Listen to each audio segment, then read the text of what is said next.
Hi అండి. ఈరోజు Sunday కదండి. సండేకి ఏదో స్పెషల్ ఉండాలి కదా. సండే రోజుని పిల్లలు అడుగుతారు. దాని గురించి నేను పచ్చిమిర్చి, కొత్తిమీర, పుదీనా మిక్సీ చేసి గ్రీన్ రైస్ చేస్తున్నానండి. దాని గురించి పచ్చిమిర్చి, కొత్తిమీర, పుదీనా తీసుకున్నాను. కడిగి శుభ్రంగా పెట్టుకున్నాను. మిక్సీ పట్టేసాను మెత్తగా. ఇప్పుడు మనం నెయ్యి, ఆయిల్ వేసుకుని హోల్ గరం మసాలా అన్నీ వేసుకుని ఫ్రై చేసేసి ఎప్పటిలాగే ఇది కూడా ఫ్రై చేసుకోవాలండి పచ్చివాసన పోయేదాకా. ఎన్నో మాట్లాడాలనుకుంటానండి వీడియో ముందుకు వచ్చేటప్పటికి, కానీ ఏం మాట్లాడలేను అసలు. కొంచెం బిరుగ్గా భయంగా ఉంటుంది వీడియో వాయిస్ ఓవర్ ఇవ్వాలంటుంటే. కానీ ట్రై చేయాలి, మనం కూడా ఏదో ఒకటి సాధించాలి అన్న ఉద్దేశంతోనే నేను వీడియోలు తీస్తున్నానండి.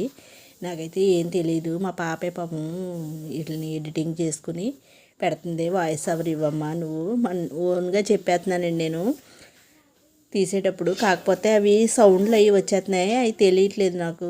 సౌండ్లు అవి రాకూడదమ్మా, నువ్వు వాయిస్ తర్వాత ఇద్ది కానీ ముందు వీడియో తీసి పెట్టేయి అని చెప్పిందండి.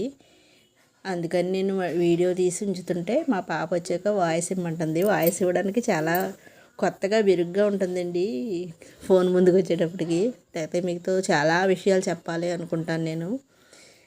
గ్రీన్ రైస్ చేస్తేనండి, మీకు రైస్ గురించి ఏం చెప్పలేదు, ఎప్పుడు చేసేదే కదా అని. ఇలా చేసుకుని నా దగ్గర ఎగ్స్ ఉంటే ఉడకబెట్టుకుని ఫ్రై చేసి పెట్టేసుకున్నానండి. రైస్ అయితే మాత్రం చాలా బాగా వచ్చింది. నేను తిన్న తర్వాత ఇస్తున్నాను వాయిస్, అందుకనే చెప్తున్నాను మీకు. ముందే చెప్పేస్తున్నాను అనుకుంటారు. దాంట్లోకి గ్రీన్ రైస్లోకి చికెన్ కర్రీ చేసాను, గ్రేవీ కర్రీ. చాలా బాగా ఉన్నాయండి అన్నీని. చాలా అంటే చాలా టేస్ట్గా ఉన్నాయి. మీరు మా వీడియోని లైక్ చేయండి, మా ఛానల్ని సబ్స్క్రైబ్ చేయండి, మాకు కొంచెం సపోర్ట్ చేయండి. ఇప్పటికొచ్చి ఛానల్స్లో 100 దాటలేదండి సబ్స్క్రైబర్లు ఎవరుని. వీడియో వాయిస్ ఇది వ్యూస్ వస్తున్నాయి కానీ ఒక్కో వీడియోకి, కానీ సబ్స్క్రైబ్ చేయట్లేదు ఎవరుని. కొంచెం మాకు కూడా సపోర్ట్ చేయండి. చిన్న చిన్న యూట్యూబర్లకు కూడా సపోర్ట్ చేస్తే ఇంకా చేయాలనిపిస్తుంది కదా. మేమేమో సెలబ్రిటీలా కాదు కదా, ఏదో మామూలుగా చిన్న చిన్న